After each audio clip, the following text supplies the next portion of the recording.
Welcome to science easy classes. शुरू करते हैं। सबसे पहले आप तमाम बच्चों का शुक्रिया कि आप जो जोश व खरोश दिखाएं कमेंट बॉक्स में हो या पर्सनल मैसेजेस के थ्रू, जिस तरह से आपने दोबारा से मेरा वेलकम किया है वो मुझे और मोटिवेट करेगा और अच्छे से अच्छा ज़्यादा से ज़्यादा मेहनत करके एक और बढ़िया सा कंटेंट आप तक पहुंचाने के लिए। ठीक है, बिना बकवास किए हुए आगे की तरफ बढ़ते हैं। तो हम लोग पिछले क्लास में सीख रहे थे हाइब्रिडाइजेशन, है ना बेटा। हाइब्रिडाइजेशन किसका होता है, किसका किया था हमने? तो सर सेंट्रल एटम में मौजूद वायलेंस शेल के इलेक्ट्रॉन जो रिएक्शन में पार्टिसिपेट करते हैं। वायलेंस शेल में मौजूद इलेक्ट्रॉन नहीं, वायलेंस शेल में मौजूद ऑर्बिटल जो रिएक्शन में पार्टिसिपेट करते हैं, उसका हमने क्या किया था? हाइब्रिडाइजेशन। चलिए, हाइब्रिडाइजेशन के हमने पूरी उसकी थ्योरी बताई थी, पीछे के लिए उसका लॉजिक बताया था। अब हमको साथ ही ये बताया था कि कैसे आसानी से आप किसी भी मॉलिक्यूल में मौजूद सेंट्रल एटम का हाइब्रिडाइजेशन बता सकते हैं। तो हमने बोला था क्या, आप सिग्मा बॉन्ड और लोन पेयर को काउंट करो, 2 होगा या 3 होगा या 4 होगा या 5 होगा या 6 होगा या फिर 7 होगा। 2 होगा तो एस के एक ही होते हैं ऑर्बिटल इसमें, है ना, और पी के एक ऑर्बिटल हाइब्रिडाइज कर रहे होंगे। अगर 3 होगा तो एस का एक और पी का 2 ऑर्बिटल हाइब्रिडाइज कर रहा होगा।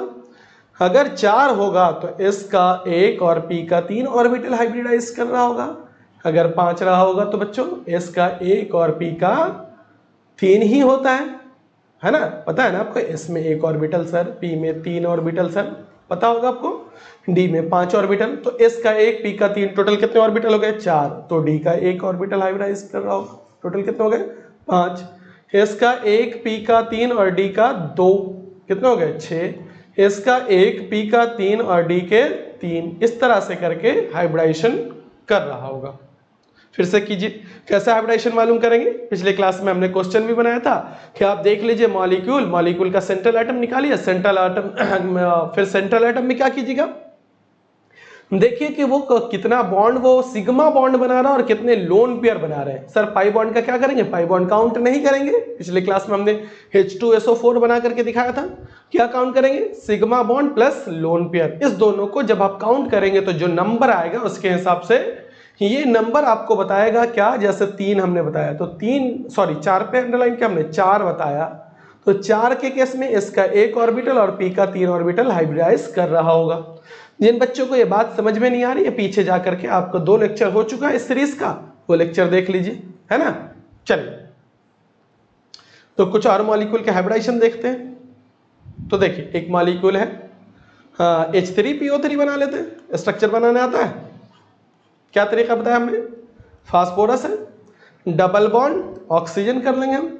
बचा कितना ऑक्सीजन? 2। बचा कितना हाइड्रोजन? 1।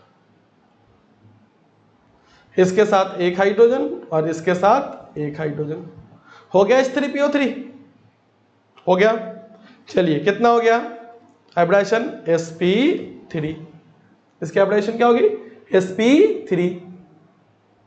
और कुछ देख लीजिए। हाँ, तो ये हाइब्रिडाइजेशन का मामला हुआ। आप क्वेश्चन कर लेंगे और कुछ क्वेश्चन धीरे धीरे देखें हम लोग। सर अब ये है कि हमने हाइब्रिडाइजेशन क्यों पढ़ा सर? हाइब्रिडाइजेशन पढ़ करके हमको क्या फायदा मिला? तो अभी तक हम लोग क्या देखे, अभी तक पूरे सीरीज में देखिए तो हम लोग एटम की स्टडी किए कि कोई एटम कैसा है, कब इलेक्ट्रॉन देगा, कब इलेक्ट्रॉन लेगा, इलेक्ट्रॉन कौन आसानी से देगा, कौन मुश्किल से इलेक्ट्रॉन देगा, लेने के बाद क्या होगा, एटम की पूरी जानकारी हासिल की। उसके बाद क्या किया? मॉलिक्यूल बनाया और मॉलिक्यूल का स्ट्रक्चर बना लिया। मगर जो स्ट्रक्चर बना रहे थे ना, वो प्रॉपर वे में नहीं बन रहा था। हमें स्ट्रक्चर तो पता बना ले रहे थे, मगर उसकी एग्जैक्ट ज्योमेट्री कैसी होनी चाहिए, कितनी एंगल्स पे कौन सा बॉन्ड होना चाहिए, वो पता नहीं था। नहीं, अभी तक हमने नहीं सीखा, ये कह सकते हैं। तो हाइब्रिडाइजेशन से हमें क्या मिलेगा? किसी भी मॉलिक्यूल की ज्योमेट्री मिलेगी। क्या मिलेगी? ज्योमेट्री मिलेगी। और बहुत आसान है, ये बहुत आसान है। तो देखो कैसे आसान है सर, है ना। ये हाइब्रिडाइजेशन है, हम इस पर अभी आपको कंफ्यूज करने की कोशिश नहीं करेंगे। तो देखो, ये इसको देखो कि जब अपना हाइब्रिडाइजेशन है sp, क्या है? sp, तो sp से हमें जो ज्योमेट्री मिलेगी, sp मॉलिक्यूल जो होगा वो कैसा होगा, लीनियर होगा। कैसा होगा, लीनियर। एग्जाम्पल बताइए। तो देखिए क्या लिखा हुआ है यहाँ पे, क्या लिखा हुआ है बच्चों, यहाँ पे लिखा हुआ है BeCl2, है ना, BeCl2 बनाइए। सेंट्रल एटम क्या है, B, और इधर एक Cl और इधर एक Cl। देखो एक ही लाइन में अलाइन है, एक ही लाइन में अलाइन है, दोनों के बीच का बॉन्ड एंगल कितना होगा, लीनियर है, 180 होगा। समझ में आया लीनियर का मतलब। sp जब हाइब्रिडाइजेशन होगी तो उसकी ज्योमेट्री लीनियर होगी, मतलब उसके दो sp सेंट्रल एटम ये है, इसके दोनों तरफ एक एक एटम जुड़े होंगे, एक एक बॉन्ड जुड़े होंगे, और दोनों एक दूसरे के 180 डिग्री पे होगा। क्लियर है, समझ में आई। वैसे ही जब sp2 हाइब्रिडाइजेशन, ये किसके लिए बताया हमने, sp के लिए। अगर sp2 हाइब्रिडाइजेशन होगा तो ये होगा ट्राइगोनल प्लेनर। क्या है ट्राइगोनल प्लेनर, कि एक ही प्लेन को तीन भाग, तीन हिस्से में इसको बांट दीजिए। तीन हिस्से बांटिए में तो क्या होगा, 360 को, ये 360 होता है ना पूरा, 360 को कितने में बांटिएगा, तीन हिस्से में, तो कितना आया 120 डिग्री। तो ये जो एटम है आपस में कितनी दूरी पे होंगे, 120 डिग्री के दूरी पे होंगे। एग्जैक्टली कितने दूरी पे होंगे, 120 पे। हाइब्रिडेशन निकाल लिया ना आपने, sp हुआ ना, तो sp कैसा होगा, लीनियर, और sp2 कैसा होगा, ट्राइगोनल प्लेनर। जैसे एक एग्जांपल लिखा हुआ है BF3, सेंट्रल एटम कौन है, बोरॉन। तो फ्लोरीन, तीन फ्लोरीन है, तो तीनों फ्लोरीन आप कहीं भी आप इसको नहीं दे सकते। तीनों फ्लोरीन के जो बॉन्ड है एक दूसरे से कितने एंगल पे होंगे सर, तीनों फ्लोरीन के बॉन्ड एक दूसरे से 120 डिग्री के एंगल पर होंगे। आई बात समझ में, आई बात समझ में। अब आप जैसे तैसे नहीं बना सकते, एकदम एंगल फिक्स है। हाइब्रिडाइजेशन से हम यही सीख रहे हैं। हो गया। जब हाइब्रिडाइजेशन अपनी आई sp3, कैसी आई हाइब्रिडाइजेशन, sp3, तो क्या बना सर sp3 से, क्या बना बताइए सर, ट्राइगोनल प्लेनर। नहीं, ये तो हो गया सर टेट्राहेड्रल। क्या आया, टेट्राहेड्रल। कैसे टेट्राहेड्रल, मैं आपको बना के दिखाने की कोशिश करता हूं। मैं अपने बॉक्स से कुछ निकालता हूं। देखो टेट्राहेड्रल कैसा होता है, ये दोनों एक ही प्लेन में, अंगुली का एडजस्टमेंट देखिएगा, ये देख रहे हैं, ये दोनों, ये देख पा रहे हैं, ये दोनों एक ही प्लेन पे, और ये जो एंगल है ये होगा 109 डिग्री का। कितने का एंगल, 109 डिग्री का। एक एबव द एक्सिस, मतलब बाहर की तरफ निकलेगा, एक कहां निकलेगा, बाहर की तरफ, ऐसे निकालेंगे। और एक, ये देखिए अंगुली में बीच में फंसाए हुए हैं, एक मेरी तरफ। ठीक है, नहीं समझ में आ रहा है तो ठीक से बनाने की कोशिश कीजिए। दो एक प्लेन में, एक बीच वाले अंगुली में फंसा करके यहां, और एक यहां। ये है sp3। देखिएगा इसकी ज्योमेट्री का कमाल, देखो, देख रहे, ये जो है ये 109 डिग्री पे, ये भी 109 डिग्री पे, ये भी 109 डिग्री पर, ये भी आपस में नीचे वाला 109 डिग्री पे। इसको देख लिया आपने, देखो दादाजी की छतरी पलटी हुई है पलटी हुई, इसको देखो सेम ऐसा ही है। थोड़ा सा और इसको पुश कर देते नीचे, सेम ऐसा ही है ना, दादाजी की छतरी पलटी, ये सेम दादाजी की छतरी पलटी हुई, देख लो ये। ठीक है, कैसा स्ट्रक्चर हुआ, अभी तक कैसा स्ट्रक्चर बन रहा था, एक हो गया linear 1D, trigonal planar 2D, और ये कैसा है 3 dimensional structure, 3 dimensional structure. Board पर तो इसको बनाना पॉसिबल नहीं है ना। वेज डैश देखे, ऑर्गेनिक पढ़ाना शुरू करेंगे तो बताएंगे, अभी नहीं, ज्यादा खिचड़ी हो जाएगा, है ना। तो ये देखो हो गया। तो इसको, ऐसे शेप को, ऐसी शक्ल को बोलते हैं टेट्राहेड्रल। क्या बोलते हैं, टेट्राहेड्रल। और बोर्ड पर कैसे बनाएंगे, एक ऊपर, ठीक है, एक ऐसे मैंने खींच लिया, कितना का एंगल याद है, लिख लीजिएगा 109 डिग्री 28 मिनट। लिख लीजिए जल्दी से मेरे साथ साथ, 109 डिग्री 28 मिनट। अब हम क्या करते हैं, कलर चेंज करके हम क्या बनाने की कोशिश करते हैं, एक नीचे की तरफ, बिलो द एक्सिस। नहीं दिख रहा है, ये क्या क्या मैंने,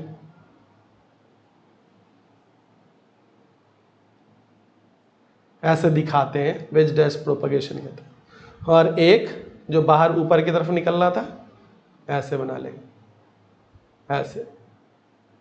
ये है टेट्राइडल। सर हर समय ऐसे बनाएंगे? नहीं, तो आप ऐसे खींच लीजिएगा, ऐसे खींच लीजिएगा, ऐसे खींच लीजिएगा, ऐसे खींच लीजिएगा, और दिमाग में इमेजिन कीजिएगा जैसे हमने बनाया था कि सारे एंगल कितने हैं, 109 डिग्री पे, है ना। यहाँ पे एनसीईआरटी में। सर ये कहाँ की फोटो है? 11th क्लास में केमिकल बॉन्डिंग नाम का एक चैप्टर है, वहां से मैंने ये तस्वीर उठाई है। सर अगर मैं आपको ऑर्गेनिक पढ़ा रहा हूँ, जब मैं आपको ऑर्गेनिक पढ़ा रहा हूँ तो इसकी बहुत जरूरत पड़ेगी। SN1 SN2 आपने खूब नाम सुना होगा, उस वक्त भी इसको यूज करेंगे। तो दादाजी की छतरी जो बना रहे थे, एक ऐसे कर लीजिए, एक इसको पीछे की तरफ, ये भी टेट्राइडल। सर और कुछ करिए, सर उल्टा कर लीजिए इसका, है ना, एक ऐसे कर लीजिए, ऐसे ऐसे और ऐसे, सेम हो गया। चलिए उल्टा करते हैं, हो गया। एक मिनट बस, है ना। इरेज,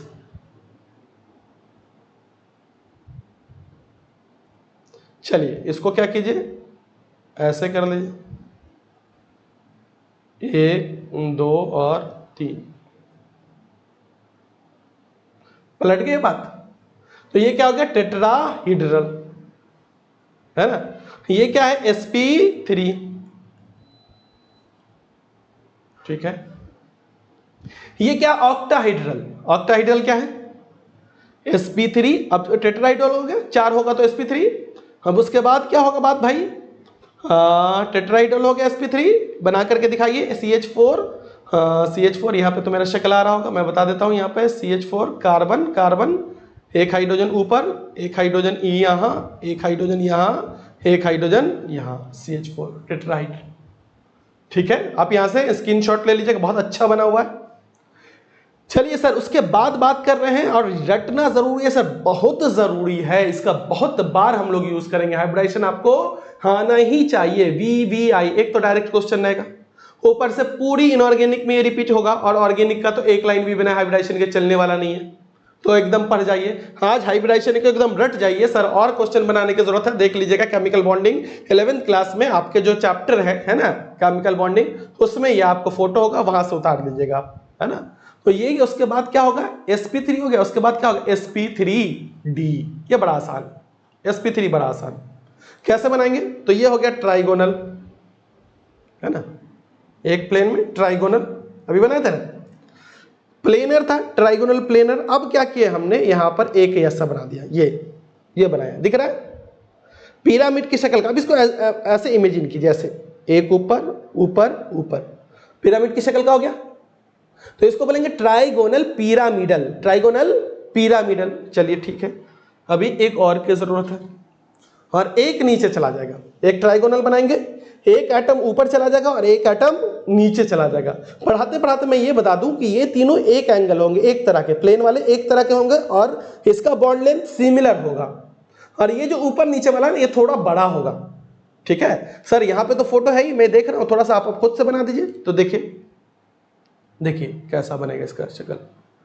ये हो गया 1 2 3 ट्राइगोनल हो गया, है ना, ये ट्राइगोनल हो गया। एक ऊपर चला गया, ये कलर नहीं है, एक मिनट, एक ऊपर चला गया, ये इस दोनों से थोड़ा बड़ा होगा, तो क्या होगा ट्राइगोनल। ये देखो 3D में बनाया ना यहाँ पे, ये है ना ट्राइगोनल पिरामिडल, और एक और नीचे चला जाएगा, तो पिरामिड की शक्ल को है ना इमेजिन कीजिए ऊपर से, तो ट्राइगोनल बाय पिरामिडल। ये किसके लिए हो गया, sp3d के लिए। आप रट जाओ बच्चों, एकदम रट जाओ। नेक्स्ट है sp3d2, sp3d2, ये बड़ा आसान है, ऑक्टाहीड्रल। सर ऑक्टाहीड्रल क्या है बताइए, 4 बना लिया ना। अच्छा इसके बॉन्ड एंगल कितने होंगे, बॉन्ड एंगल तो मैं बताना भूल गया, 109 डिग्री बताया। ये यहां पर इसके बॉन्ड एंगल ये आपस में कितना है, ये आपस में कितना है, 120 दिख रहा है आपको, इतना अकल है, आपस में कितना है 120। ऊपर नीचे कितना होगा, एग्जैक्टली ये दोनों 180 पे, ये एग्जैक्टली दोनों 180 पे, और ये इसके साथ कितने पर, ये इसके साथ तो 90 डिग्री, इतना आपको आता है ना। देखो सब है 120 पे, ये ऊपर वाला नीचे वाले के साथ 180 पे, इसके साथ 90 डिग्री पे। चलिए ठीक है, ऑक्टाहीड्रल, ऑक्टाहीड्रल को देखिए तो जरा, एक ऑक्टाहीड्रल का है, ऑक्टाहीड्रल, अरे वो क्लासरूम की आदत पड़ी हुई है कि मैं दूसरा मार्कर खोज रहा हूँ। sp3d, अच्छा हाँ, इसका PCl5 एक एग्जाम्पल बता दें, थोड़ा खिचड़ी हो गया, एक बार गौर से सुन लीजिएगा। हम ऑक्टाइडल को छोड़ते हैं, ट्राइगोनल बाई पिरामिडल पर एक एग्जाम्पल आपने सर बताया नहीं तो बता लीजिए, जो यहाँ लिखा हुआ है पी, एक क्लोरीन यहाँ, दूसरा क्लोरीन यहाँ, साथ साथ नोट बना लीजिएगा इस बार, तीसरा क्लोरीन यहाँ, हो गया। ट्राइगोनल प्लेनर, एक ऊपर चला गया और एक नीचे चला गया, तो क्या हो गया, ट्राइगोनल बाय पिरामिडल। आई बात समझ में? क्लियर है? बिल्कुल एकदम आराम आराम से पढ़ा रहा हूं, इसको एकदम जरूर क्लियर कर ही लीजिए। sp3d2, sp3d2 कैसा बनेगा? तो देखो हमने अभी बताया, ये है। अब क्या क्या, एक ही प्लेन में चार जगह, सब 90-90, सब 90-90 पे। अब एक प्लेन में चार जगह, एक ऊपर चले जाओ तो कितना बॉन्ड, 5, और एक नीचे चले जाओ तो 6, दिखा? चार जगह दिख गया, एक ही प्लेन में चार जगह, एक ऊपर चले जाओ 5 और एक नीचे चले जाओ तो 6 हो गया। तो क्या हो गया ये सर, sp3d2। क्लियर है? sp3d2 क्लियर है? चलिए, थैंक यू। चलो, बात समझ में आ रही है अच्छे से? ठीक है, नेक्स्ट हम लोग देखते हैं। तो ये है, अभी तक हम लोग पढ़ा रहे थे क्या, कि हमने आपको क्या पढ़ाया बच्चों, अभी शेप पे नहीं जाते हैं, अभी शेप पे नहीं जाते हैं। हम लोग क्या पढ़ा रहे थे, काइंड्स ऑफ केमिकल बॉन्डिंग, ऊपर बॉन्ड को इसको छोड़ दो, हम फिर से रिपीट करते हैं कि अगर आपका, इसको रिपीट करते हैं कि हाइब्रिडाइजेशन अगर आपकी sp हुई, अगर आपकी हाइब्रिडाइजेशन sp हुई तो क्या हो गया, लीनियर। सर sp2 हुई तो हाइब्रिडाइजेशन निकाल लो, ट्राइगोनल प्लेनर। sp3 हुई तो एक ऊपर ऐसे ऐसे खींच दीजिए, टेट्राहाइड्रल। सेंट्रल एटम बीच में, साइड एटम सबके यहां पर लिख दीजिएगा, इतनी तो अकल होगी आपकी। sp3d हुआ तो हाइब्रिडाइजेशन निकालने में कोई जल्दबाजी नहीं कीजिएगा, आदत हो जाएगी, खटखट वैसे ही निकल जाएगा। sp3d होगा तो 1 2 3 ट्राइगोनल प्लेनर, एक ऊपर चला गया, pyramidal by pyramidal, trigonal by pyramidal. sp3d2 हो गया तो 1 2 3 और 4, एक कहां चला गया, एक कहां चला गया, ऊपर, और एक कहां चला गया, नीचे।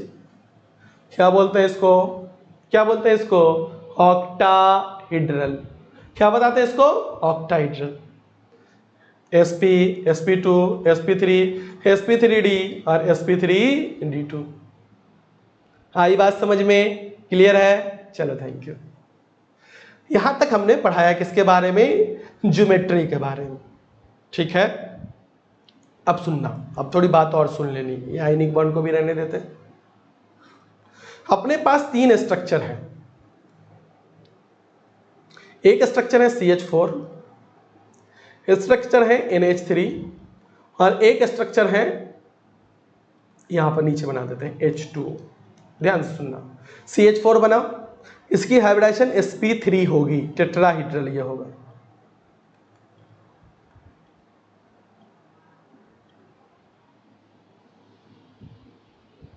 ठीक है, क्या हो गया इसका हाइब्रिडाइजेशन, sp3। बॉन्ड एंगल कितने को होंगे, 109 डिग्री 28 मिनट, है ना। sp3 है ना, देखो ना 3 सिग्मा बॉन्ड। NH3 बना लीजिए, नाइट्रोजन, नाइट्रोजन भी होता है टेट्राहेड्रल, एक लोन पेयर होता है, और ऐसे लिखते हैं जैसे हम लिख रहे हैं ना, लोन पेयर को ऐसे दिखाते हैं तो आसानी होगा, 1 हाइड्रोजन 2 हाइड्रोजन 3 हाइड्रोजन। अब क्या होता है, ये sp3 हो गया, ये भी sp3 है ना, देखो ना। अरे नाइट्रोजन के आउटर मॉलिक्यूल में कितने इलेक्ट्रॉन बच्चों, nitrogen atomic number 7, outer molecule में कितने इलेक्ट्रॉन, 5। यहां तक तो क्लियर होगा ना, अच्छे से आप पर क्या होगा, इतनी बात हम समझ सकते हैं आपसे। चलिए, 5 हो गया। चलिए, 3 तो बॉन्ड में चला गया, 3 हाइड्रोजन के साथ बॉन्ड में चला गया, 2 बच गए, इसी को क्या बोलेंगे, लोन पेयर। हमने लोन पेयर निकालना सिखाया कि नाइट्रोजन के पास 3 बॉन्ड पेयर, 3 बॉन्ड बनाएंगे और एक लोन पेयर। अब यहां पर क्या है, ये जो बॉन्ड डिग्री है, ये जो बॉन्ड है, कितने के होने चाहिए, 109 डिग्री 28 मिनट होने चाहिए ना, मगर ऐसा नहीं होता। जब प्रैक्टिकली देखा गया तो ये बॉन्ड एंगल 109 डिग्री से छोटा था। क्या था, छोटा था। फिर वैसे ही H2O भी कैसे, पहले टेट्राहाइड्रल बना लीजिए, टेट्राहाइड्रल शेप बना लीजिए, बीच में ऑक्सीजन, 2 लोन पेयर, फिर ये एक हाइड्रोजन और ये है एक हाइड्रोजन। तो दोनों हाइड्रोजन के बीच की दूरी कितनी होगी सर, क्यों, आपको पता है ना, sp3 पहले बना लीजिए, ऑक्सीजन का H2O का हाइब्रिडेशन sp3 होगा, निकाल लीजिए, 2 बॉन्ड पेयर और 2 लोन पेयर, टोटल 4 के लिए sp3 होगा। टेट्राहाइड्रल बना लिए, 2 जगह क्या डाले, लोन पेयर, 2 जगह क्या डाल दिया आपने, लोन पेयर, और 2 जगह बॉन्ड बना लिया। ये हाइड्रोजन के बीच का बॉन्ड कितना होना चाहिए, 109 डिग्री 28 मिनट। ये तो नाइट्रोजन में जो हाइड्रोजन के बीच का बॉन्ड है उससे भी छोटा निकला, ये होना चाहिए इतना, मगर इतना नहीं होता। मतलब सबसे बड़ा बॉन्ड कौन निकला, ये 109 डिग्री। ये लोन पेयर के आने की वजह से ये बॉन्ड क्या हो गया, छोटा हो गया। यहां पे 2 लोन पेयर है तो और ज्यादा बॉन्ड एंगल छोटा हो गया। साइंटिस्ट का दिमाग छनका, और इतनी मेहनत से तो हमने ज्योमेट्री बनाया था, अब क्या होगा। तो साइंटिस्ट फाइनली इस निष्कर्ष पे पहुंचे कि देखो ये जो लोन पेयर है, यहां पे 2 इलेक्ट्रॉन एक ही जगह है, इलेक्ट्रॉन की डेंसिटी ज्यादा होगी। क्या बोला मैंने, सुना, लोन पेयर के केस में क्या है, 2 इलेक्ट्रॉन एक ही जगह है, इलेक्ट्रॉन की डेंसिटी ज्यादा होगी। आपको पता है ना, सेम चार्ज एक दूसरे को क्या करता है बच्चों, रिपेल करता है ना पता। सेम चार्ज एक दूसरे को क्या करेगा, रिपेल करेगा। तो इलेक्ट्रॉन जो यहां पर है, चूंकि इलेक्ट्रॉन की डेंसिटी है, तो यहां पर इलेक्ट्रॉन को क्या करेगा, रिपेल करेगा, रिपल्शन होगा यहां पर। आपको पता ना, इस रिपल्शन होगा तो क्या होगा, रिपल्शन क्या होगा, एनर्जी बढ़ेगी। रिपल्शन की वजह से क्या होता है, एनर्जी बढ़ती है, और जहां भी एनर्जी बढ़ेगा केमिस्ट्री में स्टेबिलिटी घटेगा। यही तो पर पूरे ऑर्गेनिक में रिएक्शन क्यों होता है, क्या होगा, स्टेबिलिटी, स्टेबल होने के लिए। कैसे स्टेबल होगा, एनर्जी बढ़ेगा और स्टेबिलिटी घटेगा। बात बुझ में आ रहा है। तो लोन पेयर के आने की वजह से क्या होगा, ये लोन पेयर और बॉन्ड पेयर के बीच में क्या होगा, रिपल्शन होगा। रिपल्शन होगा तो स्टेबिलिटी घटेगा। कोई भी अपने आप को अनस्टेबल रखना चाहता है। मैं ही एक बार महीने से बीमार था, बीमार होने से क्या नुकसान हुआ, मेरा चैनल डेड हो गया पूरी तरह से, और आपका भी बहुत सारा नुकसान हुआ। तो ना आप क्या अनस्टेबल बनाना चाहते हो, ना मैं अनस्टेबल बनाना चाहता हूं। मैं क्यों पढ़ा रहा हूं अपने आप को स्टेबल करने के लिए, आप क्यों पढ़ रहे हो अपने आप को स्टेबल करने के लिए। तो चूंकि यहां पर जो अनस्टेबिलिटी आई है, मुझे मेरी बीमारी या किसी भी वजह से, इंटरप्शन की वजह से अनस्टेबिलिटी आई, चैनल डेड हुआ, तो मैं दोबारा उसको कोशिश कर रहा हूं ना कि उसको रिवाइव करूं।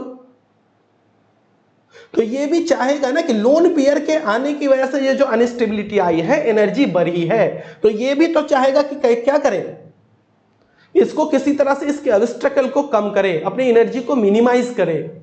तो क्या करेगा ये, कि इसके ऊपर की तरफ जाएगा तो क्या करेगा, एनर्जी और बढ़ेगा। तो ये क्या करेगा, नीचे की तरफ, एक्चुअल लेंथ से थोड़ा सा नीचे की तरफ चला जाएगा, एक्चुअल लेंथ से थोड़ा सा नीचे की तरफ चला जाएगा। नीचे के चला जाएगा तो क्या होगा, अब लोन पेयर और बॉन्ड के बीच में, पेयर के बीच में डिस्टेंस बढ़ गया। ये जो लोन पेयर है और बॉन्ड पेयर के बीच में दूरी बढ़ गया। दूरी बढ़ेगी तो स्टेबिलिटी, दूरी बढ़ेगी तो क्या करेगा, रिपल्शन घटेगा, रिपल्शन घटेगा तो स्टेबिलिटी बढ़ेगा।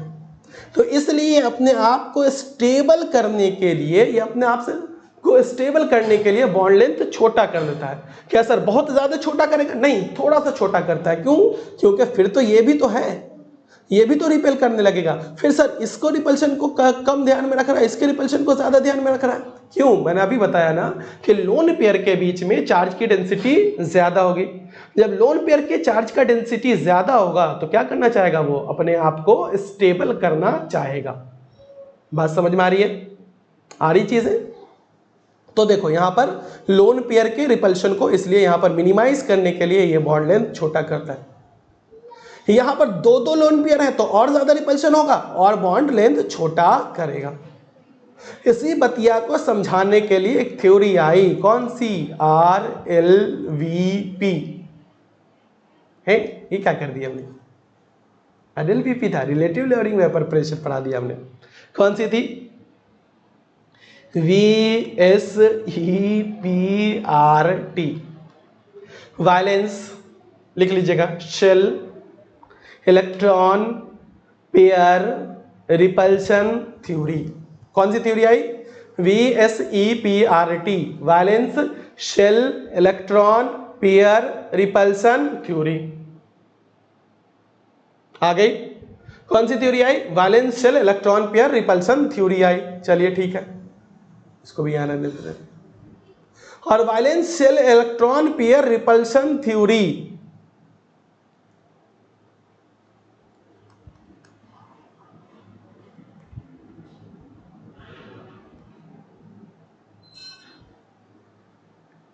क्या बोला कि देखिए भैया, सबसे ज्यादा रिपल्शन होता है लोन पेयर और लोन पेयर के बीच में, उसके बाद लोन पेयर और बॉन्ड पेयर के बीच में, उसके बाद बॉन्ड पेयर और ये रिपल्शन का ऑर्डर में लिख रहा हूं, बॉन्ड पेयर और बॉन्ड पेयर के बीच। इसको पढ़ने का क्या फायदा हुआ? तो इससे हमें मिला बच्चों शेप। क्या मिला? शेप। और ज्यादातर आपको जो बोर्ड में आएगा, ये सर 11 का क्वेश्चन आता है, पीवाईक्यू देखिए जाकर के भरा पड़ा होगा, बहुत सारे आते हैं, उसमें से ये तो एक आएगा ही आएगा। तो देखो इससे हमें क्या मिला? शेप। और शेप का क्या है? यही है शेप यहां पे, कि देखो जब अपनी हाइब्रिडाइजेशन होगी sp होगी तो 2 सिग्मा बॉन्ड बनेगा और लीनियर होगा। जब अपनी हाइब्रिडाइजेशन होगी sp2, जब अपनी हाइब्रिडाइजेशन होगी, रुको बताता हूं, इसको ध्यान से सुनना, इसको मैं पूरा ध्यान से पढ़ा रहा हूं। जब हाइब्रिडाइजेशन होगी अपनी sp2, तो sp2 होगा और तीनों का तीनों, sp2 में कितना? 3 बॉन्ड, तीनों का तीनों सिग्मा बॉन्ड होगा, तो उसकी ज्योमेट्री भी ट्राइगोनल प्लेनर। एक बात जान लो, सिर्फ सिग्मा बॉन्ड हो तो ज्योमेट्री और शेप सेम है, उस पर हम डिस्कशन नहीं करेंगे। नोट कर लिया आपने? सिर्फ सिग्मा बॉन्ड हो, नोट करते चलिए एक एक बात को। सिर्फ सिग्मा बॉन्ड अपनी भाषा में जहां अंग्रेजी की जरूरत पड़ेगी मैं भरपेट लिखाऊंगा, आप टेंशन मत लो। जहां सिर्फ सिग्मा बॉन्ड है तो हाइब्रिडाइजेशन क्या हो जाएगी बउआ? बताइए ना। सिर्फ सिग्मा बॉन्ड है तो हाइब्रिडाइजेशन sp2। ठीक है, चलिए sp2 हो गया। चलिए, अगर सिग्मा बॉन्ड के अलावा सॉरी हाइब्रिडाइजेशन sp2 हो गया और वो सेम होगा, ट्राइगोनल प्लेनर वो भी, ट्राइगोनल प्लेनर वो भी। अगर लोन पेयर आएगा तो क्या होगा? तो देखो ऐसे ट्राइगोनल प्लेनर बता दिए थे, ऐसे ही बनाए थे ना 3 वाला। एक लोन पेयर आ गया, लोन पेयर आएगा तो इस लोन पेयर वाली तरफ को इग्नोर कीजिए, इस भाई साहब को इग्नोर कीजिए। आप अपना किताब सामने रखिएगा। कौन सी बुक? देखिए एनसीईआरटी लिखा हुआ 11th क्लास की, जरूरी है, बहुत जरूरी है सर। कई बच्चे कमेंट बॉक्स में एक बच्चा बोल रहा था सर 11th 12th का पढ़ाइए, इंपॉर्टेंट क्वेश्चन पढ़ाइए। 18 तारीख से नॉन स्टॉप हर चैप्टर का इंपॉर्टेंट क्वेश्चन आने लगेगा। मैं बस शेड्यूल बहुत जल्दी दे दूंगा, बस इसको खत्म कर लूँ जल्दी से जल्दी, और ये खत्म ही ऑलमोस्ट डन है। ये चीजें जब मैं क्वेश्चन बता रहा हूँ और ये बेसिक बात आपको आएगी ना तो मजा आएगा, नहीं तो कितना रटिएगा और भूलिएगा, कोई आपका इंटरेक्शन ही नहीं बन पाएगा। पर को तो देखिए सिलेबस भी पूरा कवर हो जाएगा, अब क्वेश्चन भी आसानी से रट पा रहे होंगे। ठीक है, चलो sp2 ट्राइगोनल प्लेनर, एक लोन पेयर आ गया तो लोन पेयर यहां दिया, इसको करो इग्नोर। तो ये कैसा शक्ल बचा? ये ऐसा शक्ल बचा ना, इग्नोर करोगे ये ऐसा शक्ल बचा। तो ये शक्ल क्या कहलाएगी? बेंट। ये क्या कहलाएगी? बेंट। सर एग्जांपल बताइए ना। तो बनाया था SO2 बना, 4 बॉन्ड बना लिया, एक लोन पेयर बचा। हाइब्रिडाइजेशन गिनिए, चाहे सिग्मा हो, चाहे सिंगल बॉन्ड हो, डबल बॉन्ड हो, 3 ट्रिपल बॉन्ड हो, तीनों में एक ही सिग्मा होता है, बताया था हमने। सिंगल बॉन्ड में भी एक सिग्मा, डबल बॉन्ड में एक सिग्मा, ट्रिपल बॉन्ड में भी एक सिग्मा। तो यहाँ पे एक सिग्मा 2 3, हाइब्रिडाइजेशन क्या हो गई? sp2 होता है तो क्या होगा? Trigonal planar. यहाँ पे तो तुम्हारा चला गया लोन पेयर, तो बचा क्या? ये बेंट। यहाँ पे क्या डाल देंगे? सल्फर, यहाँ पे ऑक्सीजन, और यहाँ पे क्या होगा? ऑक्सीजन। हाथी शक्ल को क्या बोलेंगे? बेंट। हो गया। जब हाइब्रिडाइजेशन sp3 है, क्या है? sp3 के केस में कितने हो गए टोटल? 4। अगर चारों का चारों सिग्मा है तो ट्राइगोनल सॉरी टेट्राहेड्रल, चारों का चारों सिग्मा है तो टेट्राहेड्रल। बात समझ में आ रही है? अगर एक लोन पेयर आ गया, जैसे NH3 के केस में देख रहे थे हम लोग, है ना, NH3 बनाए थे ना, यहाँ पे NH3 बनाए थे ना, यहाँ पे नाइट्रोजन हाइड्रोजन, एक लोन पेयर आ जाएगा तो लोन पेयर को इग्नोर कीजिएगा तो ये बनेगा कैसा? लोन पेयर को इग्नोर कीजिए, कैसा बनता हुआ दिख रहा है? पिरामिडल दिख रहा है। तो इसको क्या बोलेंगे? Trigonal pyramidal NH3। देखो NH3 आएगा तो ये क्या बचेगा? Trigonal pyramidal. देखिए बना हुआ यहाँ पे, ज्योमेट्री तो क्या हो गई, ज्योमेट्री तो वही रहेगी, टेट्राहेड्रल। लोन पेयर से उसको फर्क पड़ने वाला नहीं है, मगर शेप क्या होगा, ट्राइगोनल पिरामिडल। समझ में आया? लोन पेयर है तब भी वही ज्योमेट्री, लोन पेयर नहीं है तब भी वही ज्योमेट्री। लोश बदलता क्या है, शेप बदलता है। ठीक है, चलो अगर दो लोन पेयर आ गया तो H2O के केस में दो लोन पेयर आया था, तो दो लोन पेयर H2O बनाओ H2O, ये हो गया H2O ऑक्सीजन, एक लोन पेयर और दो लोन पेयर। तो ये जो बचा ऐसी शक्ल को क्या बोलते हैं, इस भाई साहब दोनों को इग्नोर कीजिए, ऐसी शक्ल को क्या बोलते हैं, बेंट। क्या लिखा हुआ ऊपर, बेंट। खिताब जरूर निकाल लीजिएगा, कौन सी शक्ल, बेंट शक्ल। चलिए बात समझ में आ गई कि क्या होगा, समराइज करते हैं sp3 के केस में। अगर चारों का चारों सिग्मा बॉन्ड, बोलिए बोलिए बताइए, टेट्राइडल, चारों का चारों सिग्मा बॉन्ड हो गया टेट्राइडल, तीन सिग्मा बॉन्ड एक लोन पेयर तो पिरामिडल, ट्राइगोनल पिरामिडल, है ना। दो लोन पेयर और दो सिग्मा बॉन्ड तो बेंट आ गया। चलिए अब क्या है, ये मैंने गलत कर दिया है, एक मिनट बच्चों इसको मिटाने दो।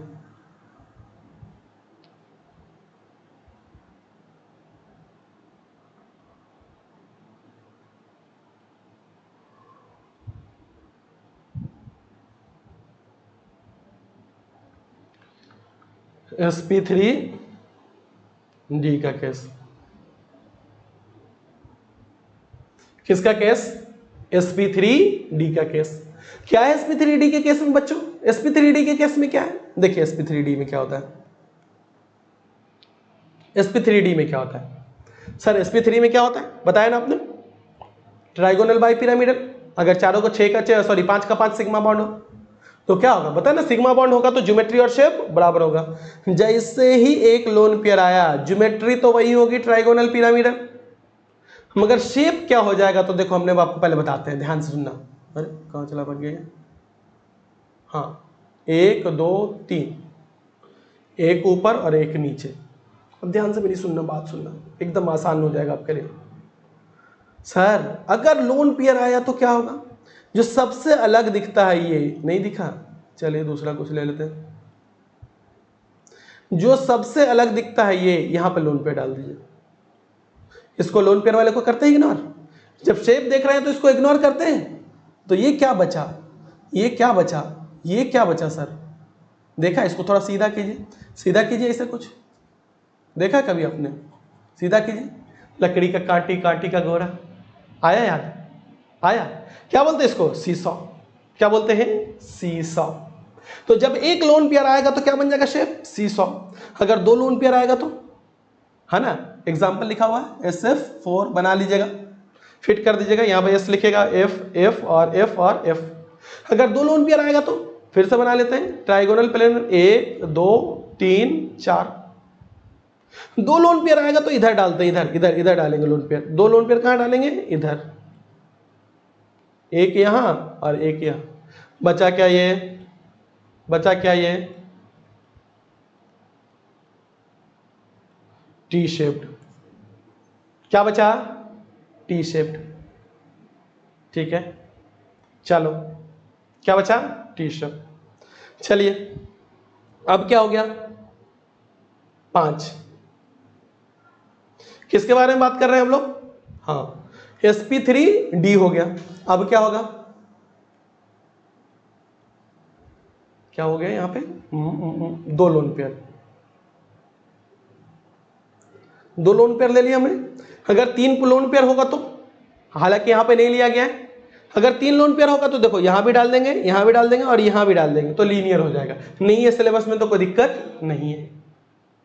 चलिए ठीक है, अगर 6 का 6 के बारे में बात कर रहे हैं, 6 का 6 सिग्मा बॉन्ड है तो, 6 का 6 सिग्मा बॉन्ड है तो ऑक्टाहाइड्रल, है ना। कैसे बनाते हैं ऑक्टाहाइड्रल, ऑक्टाहाइड्रल कैसे बनाते हैं, 1 2 3 4। अरे फिर से वही काम कर रहे हो, मार्कर बदलने वाली आदत। एक ऊपर ले गए और एक नीचे लग गया। चलिए इसमें एक लोन पेयर आ गया तो यहां, तो बचेगा क्या, स्क्वायर और नीचे पिरामिड की शक्ल, है ना, पिरामिड बनाते ना ऐसे ऐसे ऐसे, तो क्या बनेगा, स्क्वायर पिरामिडल, स्क्वायर पिरामिडल। अगर दो लोन पेयर आ गया तो ऊपर वाला भी खत्म और नीचे वाला भी खत्म, दोनों खत्म हो गया तो क्या बनेगा, स्क्वायर प्लेनर। ठीक है, हम समराइज कर देते हैं, जल्दी से कर देते हैं। समझो, अपने पास अगर दो है और दोनों का दोनों, दो क्या है भाई, दो बॉन्ड है, दो सिग्मा बॉन्ड है, कैसा होगा, लीनियर, ज्योमेट्री भी और शेप भी। अगर तीन है तो दो कंडीशन होगी, तीन है तो क्या बोलेंगे इसको, sp2, या तो तीन का तीन सिग्मा बॉन्ड होगा, या तीन दो सिग्मा प्लस एक लोन पेयर। दोनों के केस में ज्योमेट्री तो क्या होगी, ट्राइगोनल प्लेनर। शेप क्या होगा, अगर तीन सिग्मा बॉन्ड है तो ट्राइगोनल प्लेनर ही, नहीं बदलेगा। जब पूरा पूरा सिग्मा बॉन्ड है तो ज्योमेट्री से दोनों बराबर। अगर एक लोन पेयर आ गया तो यहां पे लोन पेयर डाल देंगे तो बचेगा क्या, बेंट। आगे बात समझ में। अगर sp3 है तो तीन कंडीशन बना लिए, या तो 4 का 4 सिग्मा, या 3 सिग्मा एक लोन पेयर, या 2 सिग्मा और 2 लोन पेयर। तीन कंडीशन बनी। सबके केस में ज्योमेट्री टेट्राहेड्रल। ऊपर वाले के केस में 4 सिग्मा है तो ज्योमेट्री टेट्राहेड्रल, इस वाले केस में ज्योमेट्री टेट्राहेड्रल बना लीजिए। एक लोन पेयर ऊपर चला गया तो क्या बना, ट्राइगोनल पिरामिडल। चलिए यहां पे दो लोन पेयर चला गया तो क्या बचा, बेंट। क्या बचा, बेंट। आ रही है बात समझ में, आ रही है। चलो नेक्स्ट, ठीक है। चलिए एक और समझा देते हैं यहीं पे। अब क्या बचा, sp3d। क्या होगा sp3d, कितना केस पढ़ा यहां पे, या तो क्या होगा 5 का 5 सिग्मा, या 4 सिग्मा और एक लोन पेयर, या 3 सिग्मा और 2 लोन पेयर। देखो सबके केस में क्या है, ट्राइगोनल बाय पिरामिडल ज्योमेट्री। ऊपर वाले के केस में ज्योमेट्री ट्राइगोनल बाय पिरामिडल। फिर इसके बाद क्या होगा, ट्राइगोनल और एक लोन पेयर इधर तो सीसॉ। इसके केस में क्या होगा, यहां पर 2 लोन पेयर तो टी शेप्ड हो गया। चलिए अब ये क्या है, sp3d2। आई बात समझ में। sp3d2 या तो होगा 6 का 6 सिग्मा बॉन्ड, या 6 सिग्मा एक लोन पेयर, या 6 सिग्मा 2 लोन पेयर, है ना। सॉरी 6 का 6 सिग्मा, 5 सिग्मा एक लोन पेयर, 4 सिग्मा एक लोन पेयर। 6 का 6 सिग्मा बॉन्ड होगा तो ट्राइगोनल, सॉरी ऑक्टाहेड्रल, 1 2 3 4, एक ऊपर एक नीचे, ऑक्टाहेड्रल। एक लोन पेयर हो गया तो एक ऊपर ऐसे गया, इसको इग्नोर कीजिए तो क्या होगा, स्क्वायर पिरामिडल, स्क्वायर पिरामिडल। अगर 2 लोन पेयर हो गया तो स्क्वायर, यहां ऊपर वाला भी लोन पेयर और नीचे वाला भी लोन पेयर तो स्क्वायर प्लेनर। उम्मीद है कि ये लेक्चर अच्छे से आपको समझ में आया होगा। बहुत ही इंपॉर्टेंट लेक्चर है ये, आप अच्छे से पढ़िए और अच्छे से समझने की कोशिश कीजिए, दोस्तों में शेयर ज़रूर कीजिए। और फिर से अगेन बहुत बहुत थैंक यू, जिस तरह से आपने इतने लंबे अंतराल के वीडियो देने के बावजूद आपने जो प्यार दिखाया है ना, वो मुझे और मोटिवेट करेगा और ज़्यादा से ज़्यादा मेहनत के लिए। मिलते हैं बहुत जल्द नेक्स्ट वीडियो में, और अब से वीडियो की फ्रीक्वेंसी और ज़्यादा होगी, है ना। थोड़ा सा टेक्निकल ग्लिच है, मेरा भी थोड़ा रिदम टूटा हुआ है तो कुछ ना कुछ स्लो, तो मगर मैं कोशिश करूँगा और बहुत स्पीड फ्रीक्वेंसी बढ़ाने के लिए, लेक्चर्स की फ्रीक्वेंसी टाइमिंग बढ़ाने के लिए, थोड़ा जल्द और भेजने के लिए। चलिए मिलते हैं नेक्स्ट वीडियो में, तब तक के लिए thank you, have a nice day.